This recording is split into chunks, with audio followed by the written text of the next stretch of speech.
السلام عليكم ورحمة الله تعالى وبركاته. نتمنى تكونوا بخير وعلى خير وبصحة جيدة. وصفتنا ديال اليوم غادي تكون ان شاء الله ملوي بطريقة سهلة، كيجي كبير وكيجي غزال غزال بزاف.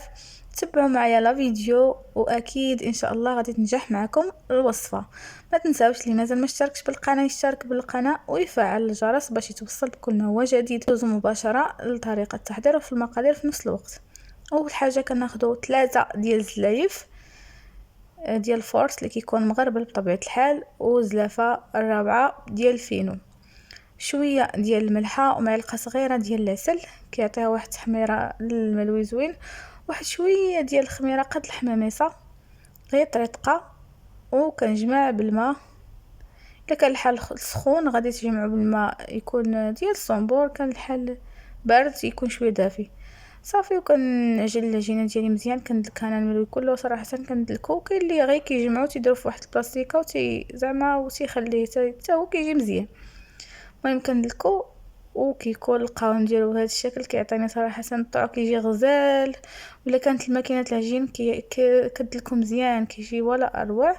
صافي من بعد ما دلكتو مزيان كندهنو بشي شويه ديال الزيت وكنجمعو، كنغطيه بواحد البلاستيكه ونخليه حتى يرتاح واحد 15 دقيقه هكاك. ومن بعد غادي نطلقو. هنا العجين ديالي من بعد ما ارتاح صافي غادي نطلقو انا بالزبده والزيت.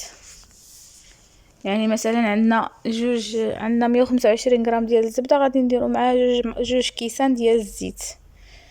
كندوب الزبده وكنزيد مع داك 2 كيسان ديال الزيت صافي. هي اللي باش كنورق الملوي ديالي. الا كانت الزبده مزيانه كيجي احسن واحسن. صافي انا الملوي غادي نديرو كبير، غادي نقسم العجينه ديالي على 4. الا بغيتو ديروه صغير فبطبيعه الحال غادي تقسموا الكميه اللي غادي تحتاجو نتوما. المهم انا نديرو شويه كبير عليه، قسمته على 4. غادي نغطيوهم يخليهم شي شويه يرتاحوا باش يطلقوا معنا ويعطيوني الضوء بكل سهوله. من بعد غادي نطلق بشكل عادي جدا. هنايا العجينه ديالي من بعد ما ارتاحت واحد 5 دقائق هكذاك، كناخذ الكريه الاولى وضروري طاوله العمل كنرشوها بالزبده والزيت، عاد كنطلقوا باش كتجي معنا طليق ساهل. كنطلقوا الكريه ديالي الاولى مزيان، وانا في نفس الوقت كندهن بالزبده والزيت وكنرش بالفينو اولا السميد الرقيق. ضروري ما نطلق مزيان هاد الملويه ديالي حتى كيبدا يبان معايا سطح العمل. يعني نورقها مزيان مزيان مزيان ونجبدها مره مره، ماشي بزاف باش ما تقطعش لكم، وتا لا تقطعت ماشي مشكل حيت كتطوى. هاد الملويه حيت كبيره فمن كنجيو نطويوها ما كنطويوهاش بحال الملوي العادي، يعني كنطويو وكنعاودو كيف ما موضح في لا فيديو. ودائما تنرشو مزيان بالفينو اولا بالسميده، كيعطيها واحد الهشاشه. من كتجي تعضي العضه في المسمن كتصعد معاك بكل سهوله. من ما كترشيش بالسميده كتجي بحال الالاستيك بحال المسكه، انت كتجري وهو كيتجر. بعد ما طويت الملويه ديالي وضروري ما عرفتش الفينو او السميده، كنلوي بالمدلاك. هذاك المدلاك تعطيها واحد توراق من داخل كتجي غزاله. انا كنلوي وفي نفس الوقت كنجبد وكنلوي، ما نجبدش بزياده تقطع لي العجينه. كنجبد وكنلوي وكنحلها شي شويه صافي. ومن بعد غادي نجمعها هكذا كيف ما موضح في لا فيديو وكنحيدها من المدلاك. كنقرصها شي شويه نخليها حتى ترتاح، عاد نقرصها مزيان حيت دابا باقا ما تعطينيش الطعم. متى ترتاح عاد نقرص مزيان ديك التقريصه اولا تا نجي نطيبها ماشي مشكل صافي. وكنديروا عاوتاني واحده اخرى. انا فاش كنجي نطلق كنعطيها لا فورم مستطيل، ما كنعطيهاش لا فورم ديال دائره، نطلقها شكل مستطيل باش كتعاوني في الخدمه. هذا الا كانت كبيره، الا كانت صغيره راه اختاروا الشكل اللي بغيتو. المهم انا كنعطيها لا فورم مستطيل صافي. كنستمر كنطلق هاد الثانيه هذه حتى كنكمل الكميه اللي عندي ونتلاقاو ان شاء الله في الطيب.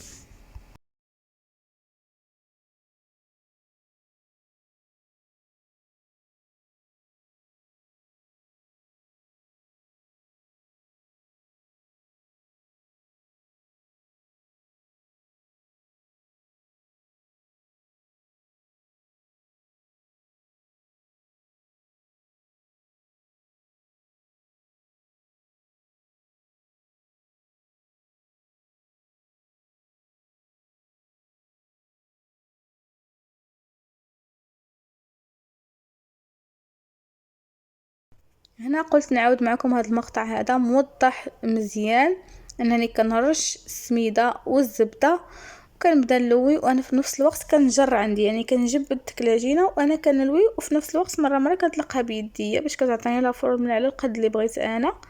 صافي كنستمر كنلوي حتى الاخر، وكناخذ هذيك الجوانب الاخرين وتندخلهم نيت في العجينه لداخل. هنا هي العجينه ديالي من بعد ما طلقات مزيان وارتاحت. دابا غادي نقرصها، نطلق على الرقل على حسب الرقل اللي بغيتو. كاين اللي كيبغي الملوي رقيق، وكاين اللي كيبغي شويه غليظ، وكاين اللي كيبغي عاوتاني كل واحد كيفاش. نطلق الرقل اللي بغيت انا. ولا شفتو صافي انا كنبدا نطلق، ولا شفتو بدا كينشف ليا في يدي، كندهن يديها بشويه الزيت. منحاولش نكتر بزاف باش ما يجينيش ميدم، حيت راه اصلا في اليدم الكفايه ديالو فاش كنا كنطلقوه. صافي يعني ما نكتروش اليدم باش ما يجيش ميدم. وكنكون كنسخن المقله ديالي اللي كنرشها بشي شويه ديال الزويته اولا بهذا الخليط هذا ديال الزبده والزيت. صافي ومباشره كنهز هاد الملويه ديالي وكنديرها فوق المقله اللي سخنات. ملي كطيب ليا من تحت نقلبها، وفي نفس الوقت انا كندورها عرفتي ملي كتبقى تدورها بيديك كتعطيك واحد التحميره زوينه بزاف. اللي خاف انه يجي يهزها وتخسر ليه يدير ورق الطبخ ويهزها بورق الطبخ حتى هي مزيانه. المهم انا هنا الملويه ديالي هي طابت، هانتي كيف ما شفتوا كنبقى ندورها هكذا هي كطيب وانا كندور فيها حتى كتعطيني التحميره اللي بغيت. وهنا هو الملوي ديالي من بعد ما طاب ندير ليه هاد الضريبات هادو خفاف، يعني كنضربو مع الجناب باش كل ما ضربتو كيزيد يتورق ليا. كيكون بهذا الشكل هذا كيجي مورق ومقرمش، كيجي رائع. غير جربوه اكيد غادي يعجبكم وغادي تبقاو ديروه دائما. نتمنى لا فيديو ديال اليوم يعجبكم، ولا يعجبكم تبارطاجيوه مع الاحباب والاصدقاء. نخليكم مع لا فيديو حتى الاخير. تلقاو فيديو اخر ان شاء الله، والى اللقاء.